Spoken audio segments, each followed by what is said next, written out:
Last week, I sat quietly in my chair and asked the Lord what He wanted me to talk about this week. Almost with no hesitation, I had a vision of Jesus knocking at the door. I knew immediately that this was from Revelation 3:20. Behold, I stand at the door and knock. If anyone hears my voice and opens the door, I will come into him and dine with him, and he with me. I had a feeling it was more than what it appeared to be. It was His way of saying that He wants to fellowship with us. This is something that I have wanted with Him for a long time, but I have not been as successful as I would like to be. Imagine sitting in your favorite chair, eyes closed, in silence, waiting for the Lord of the universe to communicate with you. A snapshot comes to mind, or perhaps a vision, an odd thought not from your own mind. You have heard from God. This is how He communicates. This method of hearing from Him is called waiting on the Lord. There are very few verses in the Bible about this. Very few Christians wait on the Lord. Sometimes God ambushes me with a short vision or a few words. He has to ambush me because I have difficulty shutting down. Lately, I have been teaching myself to put everything out of my mind. No thoughts, no ideas, nothing. For me, it is surprisingly difficult to do.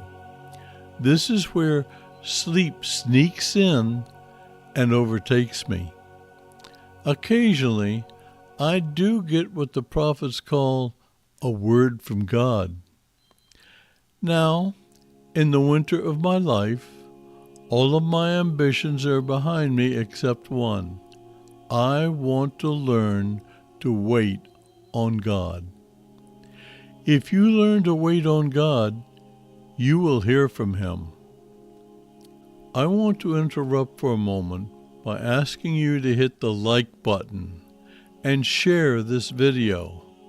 If you have not subscribed, please do so. These things just take seconds, and it will cause YouTube to expand my listener base. Thank you. Now, on with the video. Mark Virkler was a Baptist minister for 11 years. He had been told by his denomination that God no longer speaks to us today. That ceased when the last of the apostles died. That's what they believe. Mark didn't know why he believed differently. He just knew that God speaks to His people. He started visiting Pentecostal churches. He interviewed people who said they heard from God. How does He communicate, he asked. One day, a thought came to him that he should take a year off to pursue his desire to hear from God. Acting on this thought, he took leave of absence from his church where he was a pastor. He read every book on the subject that he could find. He went to every seminar that he heard about. He fasted and prayed long and hard. During that year of studying prayer and how to hear from God, the Lord started to impress upon him 4 simple keys that would unlock his ability to hear God's voice within him. He knew that hearing from God had to be simple, because the Lord said that if we want to enter the kingdom of God, we have to be as little children. He discovered that there are 4 keys to hearing God's voice. They are stillness. Go where you can be quiet and be still. Hey, if you want more content like this, then please click the like button. Thank you. Vision. Be ready for a vision or a snapshot. Spontaneity. God often speaks with thoughts that just pop into your mind spontaneously. Journaling. Record your thoughts, visions, and snapshots that come to your mind. My iPhone has a recording app built in, so I use this rather than writing. Writing works fine if you prefer. That's it. 4 keys to hearing God's voice. I forgot to tell you the name of the book. 4 Keys to Hearing God's Voice by Mark Virkler. Virkler. That's Victor like in Victor. It is available from Amazon. Jesus wants so much for us to pursue him for fellowship. Why? 2 reasons, actually. First, in Genesis, God walked with Adam and Eve in the cool of the day. As they walked, God shared with them the things he wanted them to do. He showed them the beautiful flowers and encouraged them to observe their beauty and told them to enjoy their wonderful fragrances. They had so much to talk about. That is why God created mankind. He wanted to be friends with us. Can you imagine? Sounds strange, doesn't it?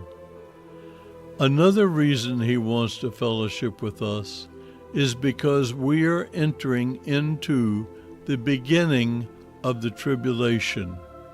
I'm convinced of that. It is going to be worse as it progresses. If we learn to fellowship with him on a regular basis, it will become easier and easier to communicate with him. Soon, our lives will be surrounded by an atmosphere of anxiety and fear. If we know how to invite him into our lives, even for a few minutes daily, we will not be as troubled as the people are around us. Yes, we will experience many things, some terrible, but these occasions will not trouble us as it does other people. Who knows? They may come to us for comfort or encouragement. This might be your opportunity to share your faith. 2 Corinthians 3, verses 2 and 3 says it better than I can. You are an epistle written in our hearts, known and read by all men. You might enjoy a 2-part series I did called How God Communicates. Friends, Jesus is standing at your door. Please let him in. I hope you clicked on the like button. If you enjoyed this video, then please share it with someone and subscribe if you haven't done so already. These things cause the YouTube algorithm to send these videos to more people. Thank you for watching. I genuinely appreciate it.